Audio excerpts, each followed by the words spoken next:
Hello, আসসালামু আলাইকুম। কেমন আছেন সবাই?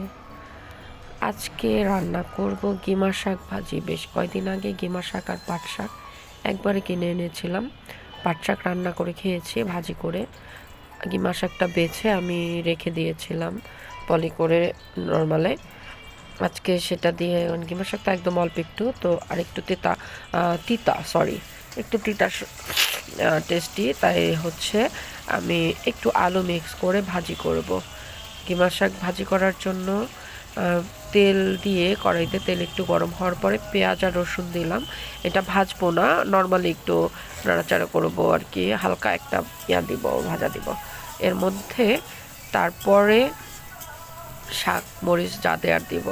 আর এই যে দেখেন রান্নাঘরের বাইরের দৃশ্য, সামনে টিএনটি কলোনি, ওখানে প্রচুর আম গাছ, বিভিন্ন ধরনের গাছ আছে। আম গাছটা বেশি চোখে পড়ে কারণ আমগুলো একদম ঝুলে ঝুলে আছে। আপনাদের সাথে রান্না করতে করতে জানালার বাইরের দৃশ্যটা একটু শেয়ার করলাম। তো পেঁয়াজ আর রসুনটা একটু হালকা ভাজার পরে তার মধ্যে গিমা শাক আর আলু কুচানোটা দিয়ে তার মধ্যে মরিচ, কাঁচা মরিচটা আগে দেইনি, শাকের সাথে দিব। শাকের সাথে মরিচটা আর পরিমাণ মতো লবণ একটু দিয়েছিলাম, পরে মনে হলো না একটু কম হতে পারে, আর একটু দিলাম। এখন রান্নার পরে বোঝা যাবে যে কম হয়েছে না বেশি হয়েছে। যাই হোক, এরপর ঢেকে দিলাম। আর ঢাকনাটা আমার এটা কিন্তু ময়লা না, এটা অনেক আগের পুরানো ঢাকনা, কিন্তু এরকম একটা দাগ হয়ে গেছে। আমি তার কাটা মাজুনি দিয়ে অনেক মেজেছি, কিন্তু আমি পরিষ্কার করতে পারি না। আর আমি ডান হাতে বেশি জোর দিয়ে আসলে মাজতেও পারি না, যে কারণে আমার হাতটা অনেক আগে ছুটেছিল হাতের গিটে, কবজির গিটে ওখান থেকে ছুটেছিল।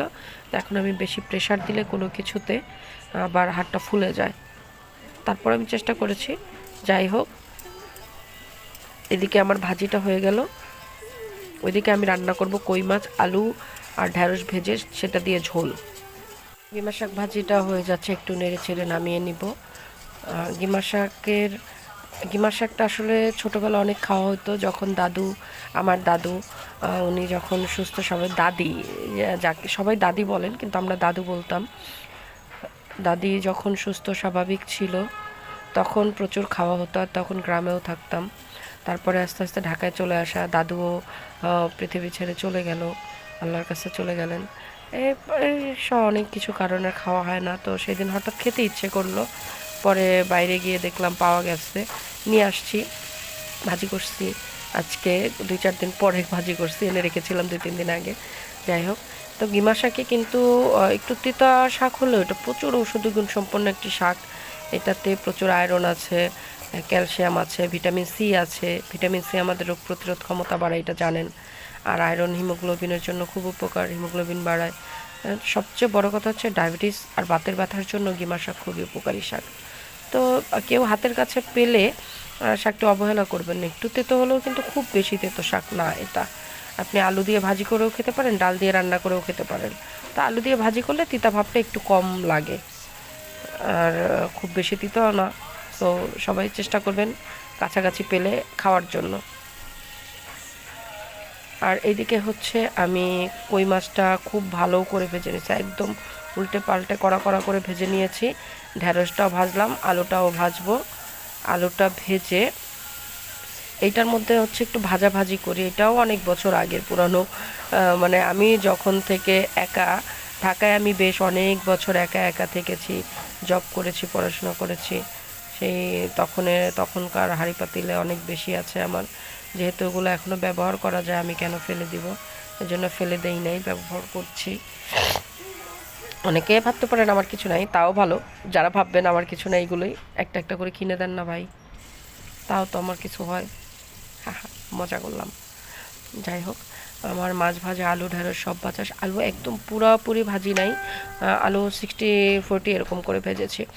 এদিকে ওই কড়াইয়ের মধ্যে তো তুলে রেখেছিলাম, পরে দেখলাম না এই কড়াইটাই রান্না করে ফেলবো, তাই সবগুলোকে আবার ঢাকনার মধ্যে ঢেলে এখন কড়াইয়ের মধ্যে হচ্ছে তেল দিয়ে পেঁয়াজ, হালকা রসুন পেঁয়াজের সাথে দেওয়া আছে, পেঁয়াজ রসুন কাঁচামরিচের রান্না করি আমি ইদানিং, গুঁড়ামরিচ ব্যবহার করতে চাই না।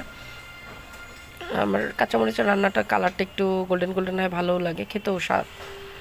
তো এই জন্য মরিচ, রসুন, পেঁয়াজ এগুলো দিয়ে খুব, কাঁচামরিচ তো এই যে কিউব করে রেখেছি আমি ডিপে, বেটে বেটে ছোট ছোট করে রেখেছি কাজের সুবিধার্থে, দিয়ে হালকা একটু ভেজে এর মধ্যে হলুদ, সামান্য জিরা আর একটু ধনিয়ার গুঁড়ো দিয়ে দিলাম, আদা দেইনি, কই মাছ তো এই জন্য আসলে হালকা জিরা আর ধনিয়াটা দিলাম। আর এটা হচ্ছে থাই কই, দেশি কই না, যে কারণে।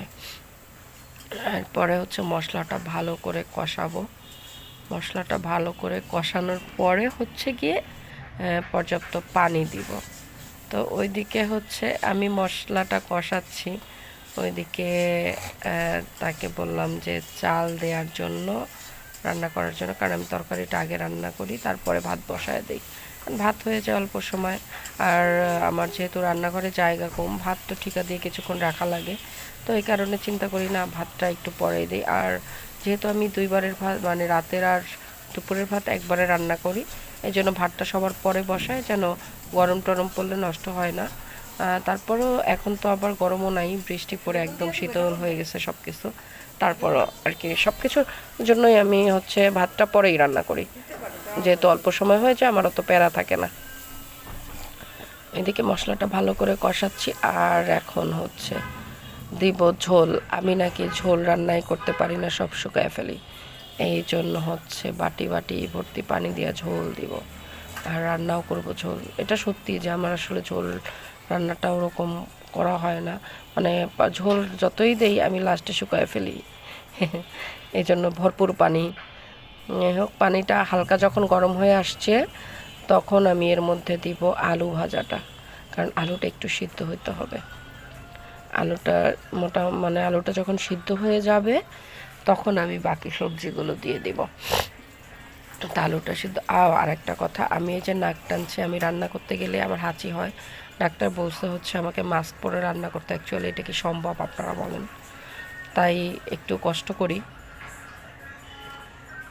ওই যে চালটা আমি ধুয়ে এই পাশে চুলায় দিয়েছি, আগুনটা জ্বালিয়ে দিব।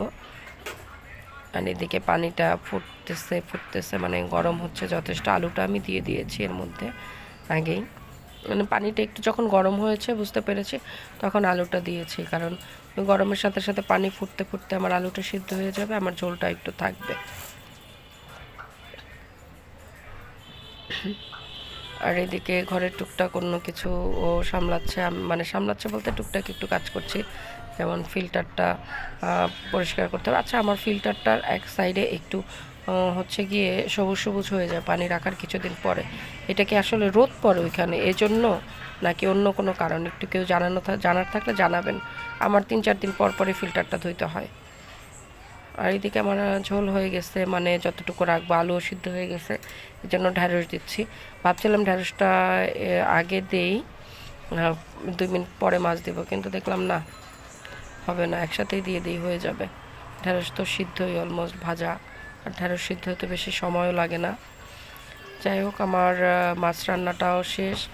আর এদিকে একজন হচ্ছে মনোযোগ সহকারে ফিল্টার পরিষ্কার করতে থাকুক, আমিও রান্না শেষ করি। রান্না শেষ, আমি বাটিতে বেড়ে নিচ্ছি মাছ। এই যে আমার পুরা রান্না কমপ্লিট। গিমা শাক ভাজি, আলু দিয়ে, শাক অল্প আলু বেশি, কিছু করার নাই। আর এই যে হচ্ছে ঢেঁড়স আলু দিয়ে কই মাছ ঝোল। কেমন লাগলো সবাই জানাবেন।